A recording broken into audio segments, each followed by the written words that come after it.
award-winning It's Movie Time is produced by John DeSando. Listen to the shows and read reviews online at WCBE.org. It's Movie Time is brought to you by the Gateway Film Center, 1550 North High Street, Columbus, Ohio. Further details and show times online at gatewayfilmcenter.com. I'm John DeSando. I'm Patricia Sutton. And I'm Anthony Sutton. And this is Movie Movie Time. Get on up. No, I don't mean for you. Stay there. Oh, okay. Okay. We have a biopic of James Brown. And Patricia was very interested in seeing this. Why? Because I like James Brown. Why do you like James Brown? Because he was awesome. He was a great singer. He really was. He didn't look great, but I mean. Now, I think Chadwick Boseman looks pretty good. Well. Don't you? Yeah. As James Brown? A little leaner, taller. Yeah. A little better looking than James Brown, who could be pretty ugly at times. Well, in his later life he was. He didn't look so hot. Anthony. Drugs can do that to you, though. Lack of exercise. Yeah. Anthony, one of the reasons that I have you here, not only because you and I have been talking movies for 7 years, is that you have an interest in music. Right. Does this do it for you? Yes, actually it does. The one thing that bothered me, though, was how easy it was for James Brown to transition between his bands. Yes. It seemed like he didn't really have a respect for his musicians, his instrument players, because it was so easy for him to just drop off and pick up a different group whenever they didn't agree with what he had to say. The biopic it appears to be fairly honest in its depiction of his self-centeredness, of his ability to make that transition. And that's a great point.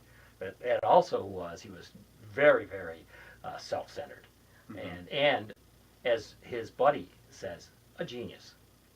And right. the thing I didn't see in the movie was they didn't show the steps to how he became so egomaniacal. He was an egomaniac. I know. And why didn't it show those steps? I don't know. Well, the movie wasted time. Well, one thing I think that a lot of times people want to see in a biopic a nice linear motion to a movie. They want to see 1, 2, 3, 4, 5, 6, 7 steps of how things went. And I don't really like that. I like the way it goes back and forth. So you like that intercutting Yes. between the past and the present, the Yes. flashbacks. I like that. Anthony, does that work for you? Well, I thought it wasn't as consistent as I would have liked it to be. It seemed like the jumps back and forward from past, present, and future in his life were frequent in the beginning of the movie, but as we got towards the 50-minute mark, it seemed like they slowed down and they didn't remain consistent with the frequency that they had in the beginning, and that threw me off, and it made it slightly less entertaining for me as a viewer. So. And I guess I'm a mixture of you two. I'm a bit bothered by the flashbacking. We started in 1988 with that goofy incident, which is not exactly what happened. I mean, he Right. did run from the cops, and I think he did harass a group of white people who were in his building using his toilet, right? Which is really a kind of funny incident, although Right. he did land in jail for about 3 years. He had a big shotgun, and he Yeah. was reprimanding them, clearly going over the edge. Yeah, that was. And I mean, the other, of course, is the years that he spent, how long he spent for stealing that three-piece suit. Yeah. At least as Right. the biopic presents it. See, my problem is all that intercutting discomforts me. I would rather see it from his childhood, which they do emphasize, with an abusive father, the mother who abandons, and then the kind of substitute mother, stepmother, who is the madam, played by Octavia Spencer, and Viola Davis does a terrific job as his mom. But I'm a bit, and I'm also, just to let you know where I'm coming from on this, I'm also a bit disconcerted by the fact that how little I know about James Brown, and some of the feeling I get from James Brown is from you, and particularly from Patricia, is that he had tremendously abusive himself of his wives and of drugs. Right. And the film, Patricia? the film, I think there was a lot of things that they didn't show, which I'm glad. I don't need a long dissertation about his life on drugs, his beating of women, and his poverty, but I think that they cut out how his father beat him. I don't really want to see a man beating on a child or a man beating on a woman, but I need to see, why did he become an egomaniac about his music? Yeah. Why did he think he was? Why did Byron Bird, I think, Bobby Bird. Bobby Bird, think Right. he was a genius? You didn't really show me that, but I know that because I'm older. But young people need to see that. Like my son, he may not know it, but he is kind of a musical genius, but because some people already have that in him, like James Brown, and he could feel the music. There's a scene in there where he's telling everyone that every instrument that they have is a drum, to think of everything that they have as a drum. I really like that scene. Oh. And when they're telling, what is that scene where there's a scene where Bobby Bird is telling the other guys that they're all along for the ride. Yes, That yes. he's not meant to be the front man. Right. James Brown is meant to be the Yes. front man. He's the genius, and we're all just along for the ride. So I wanted them to tell me a little bit more about why he was a genius, a musical genius, and why he became the egomaniac that he was. I mean, he was an egomaniac. And that's why that first scene is in the movie. It's kind of bizarre, but that's why it's there. Yeah. That's why they're showing us that at the beginning. So you accept his bizarre behavior because he's a genius. I don't accept it, no. Well, I understood it. Right, yeah. I mean, I understood why it happened. Anthony, the music. Music was good. Okay. You know, for me as an instrumentalist, I would have liked to see more from the guitar, the piano, Okay. and the trumpet players, but it's You all mean about the drums? Right, right, yeah, the right. drums. But it's all about James Brown here, so I know. I mean, yeah. I can't complain. But oh man, I enjoyed the music. I- That's for sure.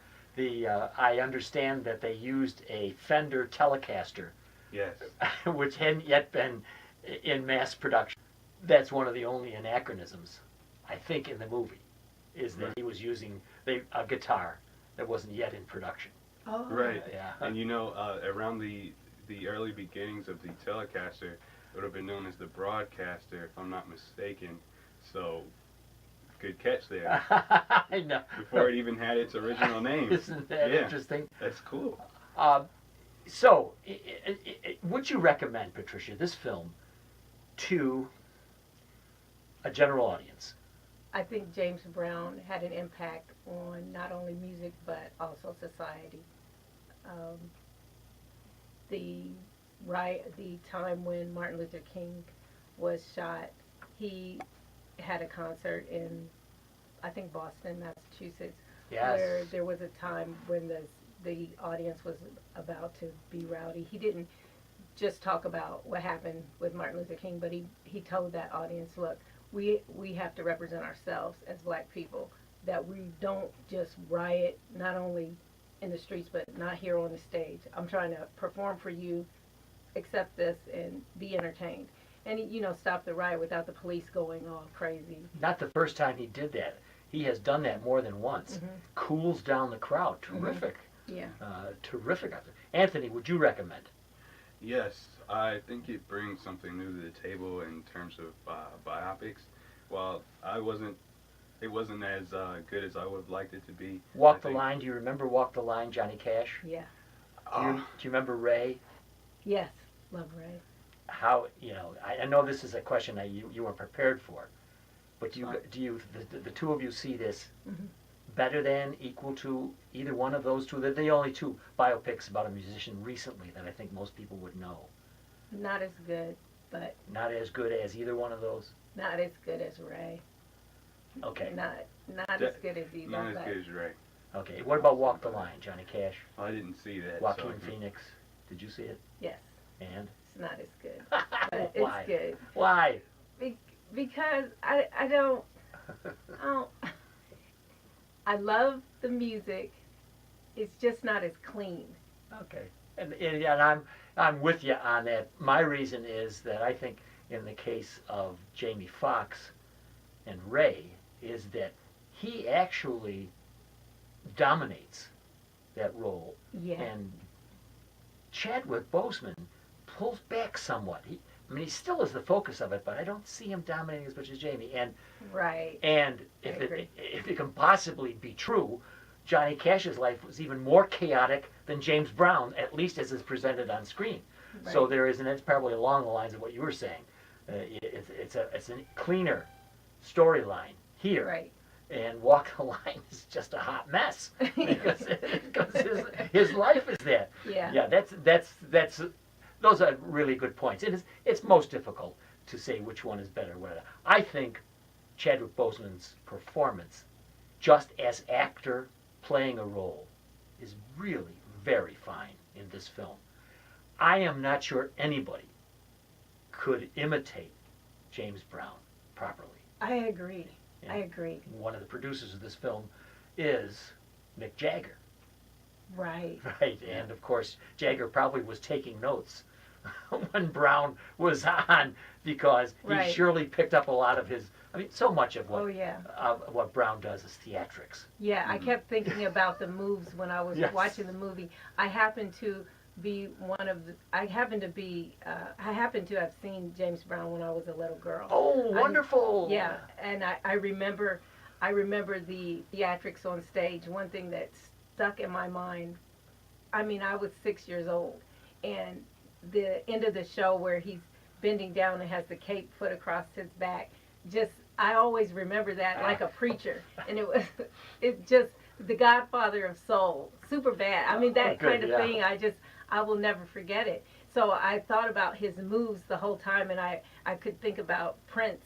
Prince copied those moves. So Oh, yeah. the whole time I'm thinking, who could have done this better? And not that Chadwick Boseman was not good. He did Yeah. a good job, but I think of Octavia Spencer and Viola Davis, and a lot of people did a good job in that movie. Yeah, yeah. The guy who played Bobby Bird, he was really, really good. He was good.